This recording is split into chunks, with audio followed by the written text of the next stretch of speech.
Sejumlah pakar ekonomi memprediksi adanya gelombang PHK yang bakal terjadi di tahun 2023 mendatang sebagai akibat adanya resesi global.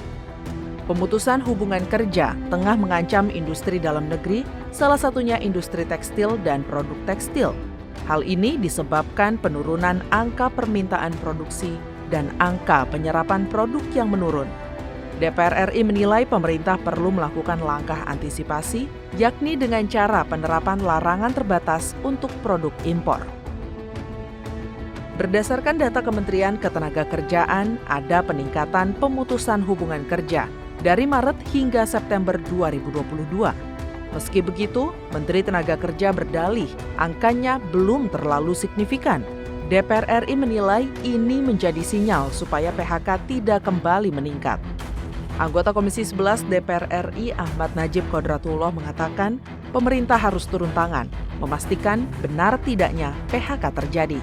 Najib khawatir akan ada dampak berkelanjutan yang dapat mengancam perekonomian nasional. Najib mengingatkan pemerintah harus melakukan antisipasi dengan menggerakkan pasar domestik. Hal ini supaya produksi dalam negeri bisa terserap. Saya berharap pemerintah segera mencari solusi bila mana memang ini disebabkan karena ekspor kita menurun akibat dari krisis global. Tentu juga harus dicarikan bagaimana supaya bisa diserap oleh pasar domestik kita. Dan tentu juga di sisi yang lain perlu ada insentif-insentif pemerintah, apakah itu pajak maupun yang lainnya, sehingga industri ini bisa bertahan, dan bertahannya industri juga tentu akan berkorelasi kepada tidak terjadinya pemutusan hubungan atau PHK berkelanjut. Untuk menjaga industri yang mengalami perlambatan hingga tumbuh negatif, DPR RI mendorong pemerintah untuk merekonstruksi kredit.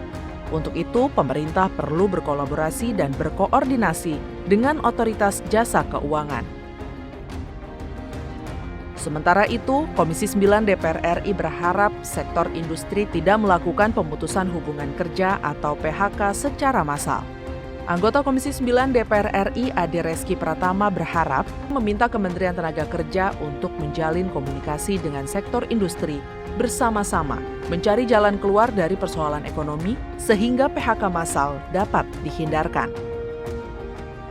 Kami memintakan kepada Menteri Tenaga Kerja agar bahwa nanti dapat melakukan pendampingan dan melakukan audiensi dengan para perusahaan-perusahaan IT dan juga perusahaan-perusahaan tekstil dan garmen, karena ini padat karya. Jangan sampai nanti akan berakibat dampak terhadap PHK ini benar-benar terjadi. Setidaknya ada komunikasi-komunikasi yang dilakukan oleh pemerintah terhadap perusahaan. Sementara itu, anggota Komisi 9 DPR RI lainnya, Weni Haryanto, meminta pemerintah dapat mengatasi persoalan isu PHK massal ini. Pemerintah dan pelaku industri harus duduk bersama mencari solusi terkait masalah ini sehingga tidak ada masyarakat yang terkena PHK. Iya. Itu tadi saya sudah tanyakan juga kepada Kemenaker dan juga kepada Kadin, dan menurut Kemenaker yang sudah melakukan komunikasi dengan Kadin, mereka sudah membuat suatu jalan keluar untuk masalah itu.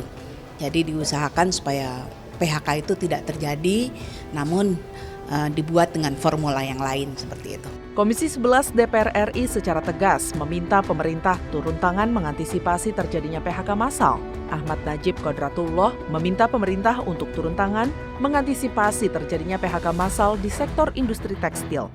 Ahmad Najib berharap produksi tekstil dapat diserap oleh pasar dalam negeri sehingga aktivitas perdagangan tetap terjadi.